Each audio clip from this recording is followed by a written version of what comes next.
আজকের এই ভিডিওতে দেখতে পাবেন কিভাবে কলা গাছের সাথে আম গাছের সংযুক্ত করে কলমের চারা তৈরি করা হয়।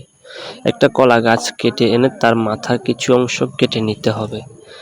তারপর একটি ঝুড়িতে কিছু মাটি নিয়ে সে মাটির সাথে কলা গাছটা সংযুক্ত করতে হবে। কিছু আম গাছের ঢাল নিয়ে কাটার দিয়ে সুন্দরভাবে ঢালগুলো কাঠিন করে নিতে হবে। একে একে ৩-৪টা নিতে হবে। আপনি যে কয়টা কলা গাছের মধ্যে লাগাবেন সেই কয়টা আপনাকে সুন্দরভাবে কাটিং করে নিতে হবে, যাতে করে আপনি সুন্দরভাবে কলম করতে পারবেন। এরপর একটা স্ক্রুড্রাইভার দিয়ে যে কয়টা ঢাল কেটেছেন কলম করার জন্য সেই কয়টা ফুটো করে নেবেন। এবার একের পরে এক সেই ফুটোগুলোতে গাড়িয়ে দেবেন কিংবা লাগিয়ে দিবেন।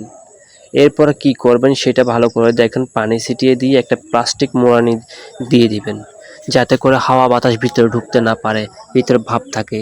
এরপর কিছুদিন পরে দেখবেন সেই প্লাস্টিকটা খুললে আপনার কলম হয়ে গেছে। ভিডিওটা ভালো লাগলে ফলো করে দিবেন।